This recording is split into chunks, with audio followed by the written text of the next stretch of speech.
тренинг. Пишите такую вещь. Пишите 3 проблемы, которые есть в вашем бизнесе или в вашей жизни. 3 проблемы, которые в данный момент существуют.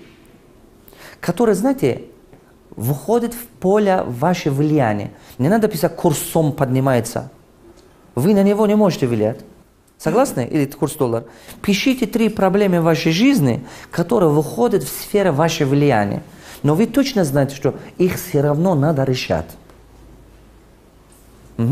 3. Это задача называйте, их проблемы называйте, не имеет значения. Которые реально, но вы точно знаете, что их надо все равно решать. Если вы не решаете, никто их не будет решать.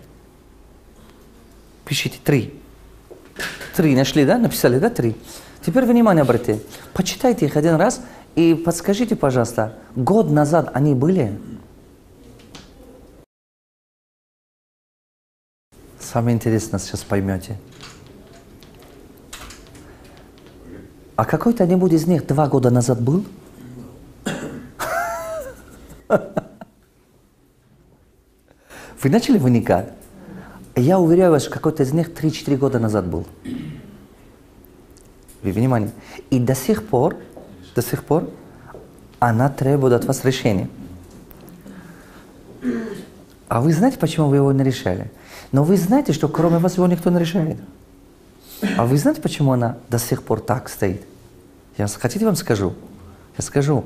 Если вы знали бы, как его решать, давно решали бы. Согласны? А вы знаете, почему она до сих пор стоит? Мы делаем так. Я вам скажу одну хитрость разума. Когда поняли эту зону, хитрость разума, она такая необычная. Например, человек что-то надо решать, утром встает, он думает об этом проблеме. Он думает, ничего в голове не происходит. Ничего в голове не происходит, как решать эту задачу. Он думает, еще несколько времени, немножечко, еще думает чуть-чуть, потом пойдет в зону умственного барьера. Как попадет в эту зону умственного барьера, он начнет мучиться. Он мучается. Внимание обратите, вот так мучается. Потом, знаете, что говорит человек? Вот говорит, ладно, завтра об этом подумаю. Вы меня поняли? И начинать лишь бы чем-то заняться. Ну ладно, надо пока вот это делаю, завтра об этом подумаю. Поскольку вот эта стена, вот это умственный барьер, его решать можно только благодаря одной вещи. Вот это преодолеть можно только благодаря одной вещи. Скорость мышления, умственная энергия. Вот это 3 вещи, которые здесь я написал. Его можно, эту стену ломать, вот эту умственную барьер, только так, когда человек заставит себя снова сосредоточиться. Именно тот момент, когда вот это пойдет хитрость в состоянии вот этого умственного барьера, мозг начнет говорить, ну ладно, давай завтра подумаешь, ладно, хватит. Ну что-то ничего не могу найти, как решать. И человек начнет бросаться какие-то мелочи, делать те вещи, которые ему удобно, которые и так он знает, как решать. Понимаете? Он начнет этим заниматься. Именно в этот момент нужно остановиться, сказать нет, настраивать себя, я это должен решать. И подключать все эти вещи. Здесь большую роль играет скорость мышления, острота ума. Большую роль играет.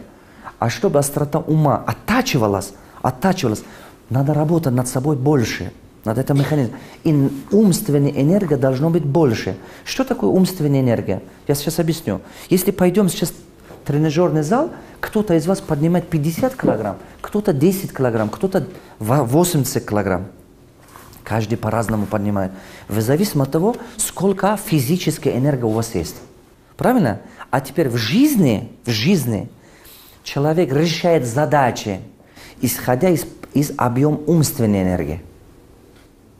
Поэтому, например, некоторые люди, задачи, которые $1000 не могут решать, некоторые 5000 не могут, кто-то 100 000 не могут. Правильно? Вот кому-то говорят, вот задача есть, он не знает, как его решать.